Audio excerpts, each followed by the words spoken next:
Hey guys, welcome back to my channel. I hope you all are doing well. If you're new here, my name is Nishitha. Please take a moment to hit the subscribe button. I upload videos every Sunday and Thursday at 9 a.m. PST. In today's video, we are going to review and do a wear test of the new Makeup Forever Matte Velvet Skin Powder Foundation. I have never done reviews of powder foundations on my channel before, and I'm going to be honest, I don't wear powder foundations all that much. So one of you requested that I do a review on this, so I thought, I picked it up. I got the shade Y415.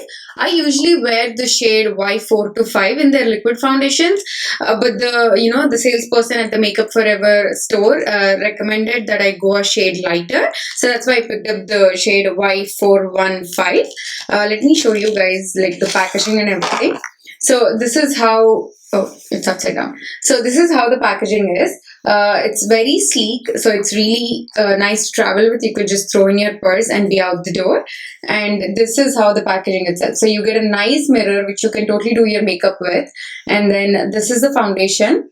And this is the sponge. So if you want to get a sheer coverage, you're supposedly use this side of the sponge. Whereas if you want to get like more full coverage, you're supposed to use the sponge. I don't know how this will work. I usually don't trust the applicators that come with the product. We shall see. I'll probably try to use the black one and see how much coverage I can get in my cheek area, because I could use a little bit coverage here. So yeah, let's jump into it. First, let me swatch the shade for you guys so you can see how it looks. And I'm also going to swatch it on my face.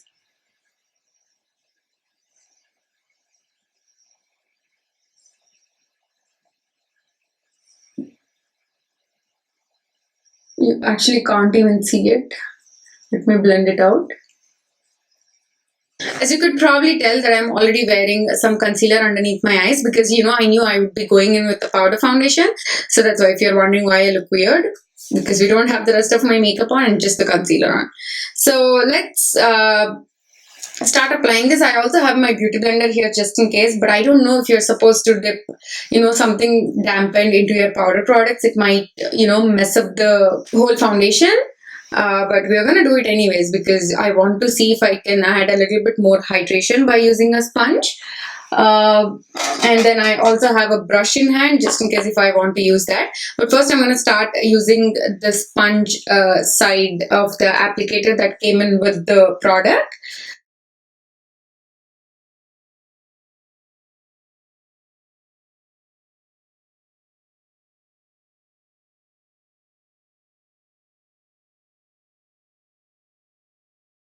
Actually, that's not bad. It gave me like good coverage, but I don't think it's like super full coverage even when I'm using this side of the sponge.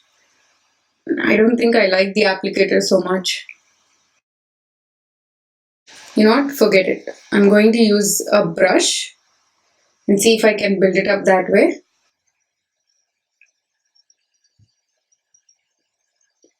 I'm trying not to go over my concealer, because obviously concealer is few shades lighter than my skin tone, and the foundation is same as the skin around my mouth, so it will be too dark if I apply the foundation underneath my eyes. Yep, I like the brush a lot better than the sponge it came with. I don't like this at all. It just doesn't spread the product as easily as a brush does. So one thing that I could see right off the bat, that it's very blurring. You can probably see the difference. This side I have the foundation on, this side I don't. And you can see that it's covering, like it has like a really good coverage, and it's like smoothened out my skin completely. So I really like that, it just blurs everything. On this side, I'm going to just use my sponge, dip it into the pan and start applying this. They say it's a full coverage blurring powder with lifelike matte finish that bends and breathes with skin for 12-hour wear that never cakes, flakes or fades. So it's supposed to be for all skin types. So it's going to be a matte finish, visibly reducing pores and absorbing oil for a balanced natural look. And this particular pressed powder is available in 30 different shades. So I do like the Beauty Blender a lot better with this foundation because I feel like it just adds some extra hydration to the skin because it's dampened. And I feel like the application process is way faster when you use a Beauty Blender because you could just dab it in the places where you want some coverage. And I feel like that did a really good job. Even this side, it's fine, but I felt like I took my time to build up the coverage that I needed. But whereas with Beauty Blender, it was way easier. I wouldn't call this like a super full coverage powder. I would say it is, definitely a little bit above medium. So I'm curious to see if I do some spot concealing now, how this powder will hold on to the concealer. Is it going to grab and make it look cakey? I'm just curious to see because the powder itself is not giving me like a full coverage, and I still have some acne blemishes that I want to add some coverage to. So I'm taking my Too Faced Born This Way concealer. I know I love this concealer. So I'm just going to do some spot concealing wherever I feel like my skin needs it.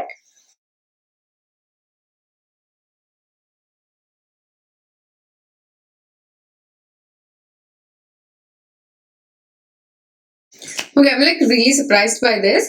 At this point, even though I applied concealer on top of the powder, I don't see it, grabbing onto the concealer. It's not looking cakey. It's actually blending in quite nicely with the powder foundation. So far, I'm liking it. Even though, like, it's a powder, I don't feel like I've applied powder on my face. It doesn't feel like, powder, like, especially when you apply a really mattifying powder, how your skin can feel really tight and all that. But with this foundation, I'm not noticing that. It just looks like as if I applied a liquid foundation. So far, I'm really liking it. I'm really impressed the way this makes my skin look. The shade, it looks like a good match. Probably I could go a shade lighter. Maybe since it's a powder foundation, the shade range might not be an exact match to the liquid foundation. So probably if you use a shade 425, I would say you can either go with Y405 as well. But make sure you go a shade lighter than your actual shade in the liquid foundation itself. Other than that, I'm really liking it so far. Now I'm going to go off camera, apply the rest of my makeup. I'm going to throw some brows on, some blush and everything. And when I get back, I'm going to tell you guys how everything layered on top. So yeah, I'll see you all in a bit. Hey guys, so it's currently 11:20 in the morning. I applied the foundation at 10 o'clock. So it's been already a little bit over 1 hour. And when I applied the rest of my makeup, everything blended out beautifully. Like it was expected because powders on powders blend way easier. So but the best part is I applied, I went back in with some concealer in this area because I thought it could use a little bit more brightening. And to my surprise, the concealer, even though it's a liquid product, it blended out beautifully on top of this powder. And then I also went in with my Hollywood Flawless Filt'r on top of this powder foundation here, and it blended out beautifully. There was no grabbing. There was, nothing weird happened. It blended out beautifully. So far, I'm really liking the formula of this powder foundation. It just feels like a liquid foundation. I don't feel like I have a really heavy powder on. It just feels ultra lightweight and it is giving me a really good coverage. So now I'm going to go about my day. When I come back in the night, I'm going to do more close-ups and share my final thoughts. But so far, it's really impressing. So yeah, I'll see you all in about 7 to 8 hours. Hey guys, so my husband and I, we're actually heading out. I just changed my clothes a little bit. But anyways, it's been 3 hours since I've had the foundation on. And it looks pretty good. It still feels ultra lightweight. And it doesn't look like, heavy or cakey anywhere. Since it's a powder, I thought it was going to look powdery on me. But I did apply some setting spray, so it's not looking powdery anymore. But when I go in the sunlight, when I, look in the mirror, it's, slightly exaggerating the peach fuzz I have. So if you have, facial hairs, it might grab onto all of that. But I have, some peach fuzz, very close to my mouth. And I feel like it is kind of, making those peach fuzz stand up, if that makes sense. But other than that, the foundation is doing really good so far.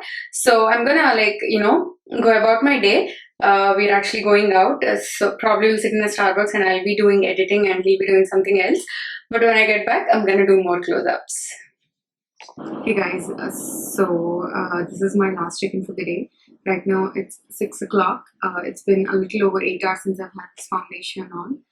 I have to say, at first I really liked it, but at this point I feel like it's exaggerating all the texture that I have on my skin.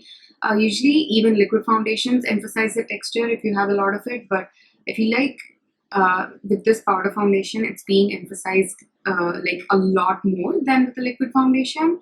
So for that reason, I don't really like this. I prefer liquid foundations a lot better. I'm still getting the coverage. It is still on there. And you can also see that I'm looking a little bit shiny in this area. And it is like, you know, coming off from this area because, you know, I have some texture right there. So it's not really like doing well there. So whereas on my forehead, where my skin is really clear, it's doing really well. It's still blurring out all that area. But wherever I have texture, it's emphasizing it in a bad way, and I don't like that about this foundation. I'll probably use this as a, like, you know, a last step of my makeup if I want to add some extra coverage to my skin. But I don't think I'll be using this as a foundation all by itself. Like, it's a great add-on to my makeup routine, but I cannot, you know, have this as my only base product. I any day will prefer a liquid foundation over this one. So that's my review. All in all, I think it's a good powder foundation. If you have like really good skin, if you don't have any texture on your skin, you might really like this because it's going to be really quick in the mornings. You can just take a brush and dust it all over to get some even coverage. So those are my thoughts on this powder foundation. I hope you found this review helpful. If you did, please give this video a thumbs up and also subscribe to my channel if you haven't already. And I will see you all in my next one. Bye.